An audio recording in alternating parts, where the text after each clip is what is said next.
भैया बहनों, आज हम पवन द्वितीय का जो अजय सिंह उपाध्याय द्वारा रचित है और यह खड़ी बोली के महाकाव्य है, प्रथम महाकाव्य प्रिय प्रवास से ले गई है। अब देखिए, इसमें जो राधिका जी है वह पवन को संबोधित करते हुए कह रही है,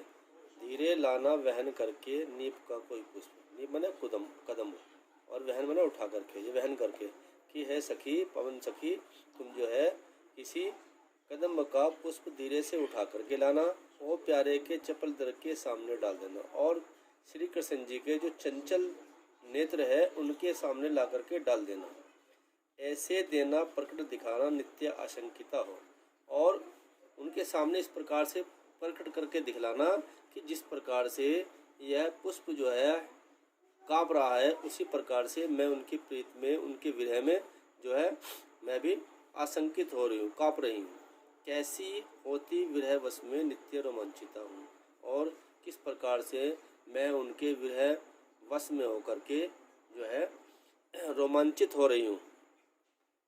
बैठ नीचे जिस विटप के श्याम होवे उसी का, और विटप माने पेड़, कि जिस पेड़ के नीचे श्री कृष्ण जी बैठे हो उसी पेड़ का कोई पत्ता निकट उसके नेत्र के ले हिलाना, और उस पेड़ का कोई नवीन पत्ता ला करके उनकी आंखों के सामने हिलाना। न्यों प्यारे को विदित कराना, चातुरी से दिखाना, और प्यारे श्री कृष्ण जी को बताना और चतुराई करके उसको, उस पत्ते को उन्हें दिखला देना। मेरे चिंता विजित चित्त का क्लांत हो काँप जाना, और मेरे विरह को, मेरी चिंताओं को अपने मन में धारण करके मेरे क्लांत को, मेरे दुखों को मन में धारण करके उनके सामने जो है उसको जो है जो पत्ता लाओगी उसके चतुराई से हिला देना, कपा देना। राधिका जी कहती हैं कि सूखी जाती मलिन लतिका जो धरा में पड़ी हो, कहीं पर कोई सूखी मलिन लता कहीं अगर धरती पर पड़ी हुई हो तो पाँव के निकट उसको श्याम के ला गिराना, तो उसी जो है लता को श्याम के पाँव के निकट ला करके गिरा देना। यो सीधे से प्रकट करना प्रीति से वंचिता हो, और सीधे सीधे से ये प्रकट कर देना कि जिस प्रकार से यह लता जो है यह सूख गई है, उसी प्रकार से राधिका जी भी जो है तुम्हारे विरह के कारण, तुम्हारी प्रीत के कारण जो है तुम्हारी प्रीत से अर्थात वंचित होकर के वह भी लता के समान सूख गई है। मेरा होना अति मलिन और सूखती नित्य जाना, और मुझे याद करके जिस तुम भी जो है उस जो है लता को सुखा देना, और कहना कि जिस प्रकार से लता नित्य सूख रही है वैसे ही राधिका जी भी तुम्हारी विरह में प्रतिदिन सूखती जा रही है। कोई पत्ता नवल तरु का पीत जो हो रहा हो, और आगे कह रही है राधिका जी, किसी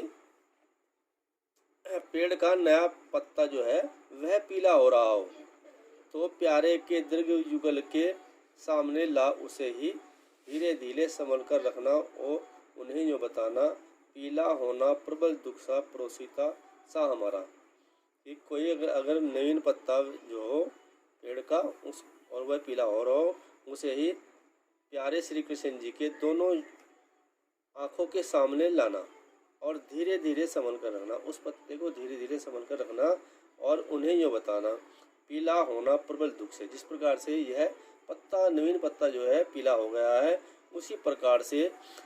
जिनके प्रेमी घर से दूर गए हों, अर्थात राधा जी का प्रेमी अर्थात श्री कृष्ण जी दूर है, वह भी उनकी याद में इस नवीन पत्ते के समान पीली हो गई है।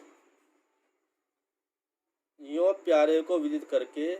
सर्व मेरी व्यथा है, इस प्रकार से प्यारे श्री कृष्ण जी को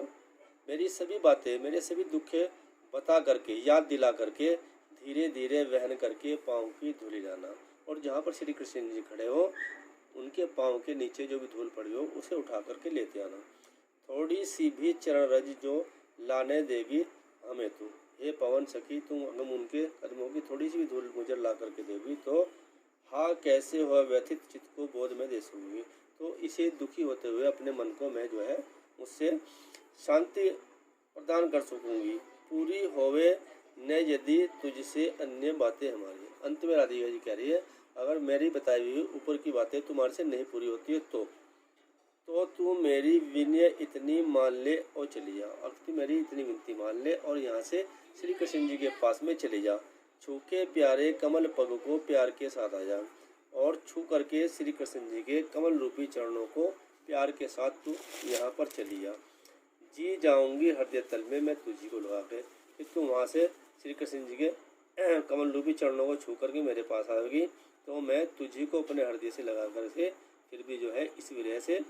मैं जो है